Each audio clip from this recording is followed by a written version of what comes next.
Okay, in this calculator we are going to find the mean, standard deviation, variance, and 5-number summary for a grouped frequency distribution on a TI calculator. This will be the same on the 80. This is an older version of an 84, so this will be the same as an 84 and an 83. If you have a newer operating system on an 84, there's one screen that will be a little different. So to start out, hit our Stat button. We want to get into our lists by hitting Edit. So you can just hit Enter or hit the number 1. So now we're in our lists. I already have mine nice and cleared. In list 1, we're going to go ahead and enter the lower class boundaries or class limits. So we're going to go 1, 4, 7, 10, 13, and 16. We're going to arrow to the right to get over to list 2 and put the upper class limits. So 3, 6, 9, 12, 15, and 18. So now that those are both in there, I'm going to tell list 3 to be the midpoints. To do that, I'm going to arrow to list 3, arrow to the very top. So now you can see list 3 is highlighted dark, and down here it says list 3 equals and it's empty. So I'm going to hit Enter, which brings my cursor down here. So again, I'm up here at the top. This is highlighted up here, not in the list. And I've hit Enter, so my cursor's blinking down here, and this becomes like a formula bar. So I'm going to put the midpoint formula, which is list 1 plus list 2, add them together, divide by 2. Now I need parentheses, so this is important. So I'm going to start with the parentheses, and then I'm going to tell the calculator to take list 1 and add list 2. If I look down here on the number 1 and the number 2, just above them, for the second button, there's a L1 and a L2. So I'm going to go Shift and then 1 to bring L1 in, plus, oops, so it's not Shift, it's second 2.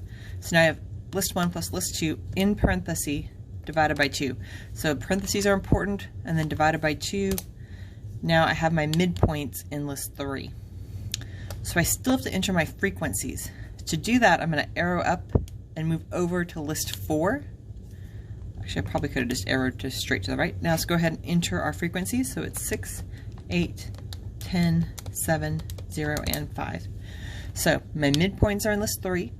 My frequencies are in list 4. I'm going to need to know where these are because I have to tell the calculator to calculate my variable, my 1-bar stats on these 2 lists, not just a single list. So I'm going to hit Stat, Calculate 1-bar stats. Now, I can't just hit Enter because if I do, it's just going to pull the numbers out of list 1. I need to tell the calculator what lists to use. And we put them in list 3 and 4. Midpoints in 3, so I put that one first. Here's our data values, comma, and then the frequencies. The frequencies are in list 4, so I'm going to go 2nd and 4. So this is important. You can't just do 1-bar stats because we have our values in different lists. And it's always going to be the X values first, comma, the frequency second. So list 3, comma, list 4, hit Enter, and here is all of our information. So for X bar, we have 8.166 repeating, round this to 1 decimal place, so 8.2. For our standard deviation, S, now here we have 2 standard deviations. This is our sample standard deviation, and this is our population. We are just looking at sample data. So pretty much always in our class we're going to be using this SX, not the sigma X. So 4.6 rounded to 1 decimal place. Now for our 5-number summary, I can arrow down, there's more data. So my minimum value is going to be 2, quartile 1 is going to be 5, my median is going to be 8, Q3 is 11, and my maximum is 17. Now if I want to find my variance, I only have my standard deviation here. So I'm going to go ahead and quit out, just clear everything. And under my variable, my vars, I can hit vars. I can go to statistics, so that's 5, or I arrow down to 5. And in here, there's that variable that we just computed. So I can pull that over by hitting Enter, and this would actually give it that to me. So if I just hit Enter, there was our standard deviation. So I'm going to go grab that though. So let's do it again.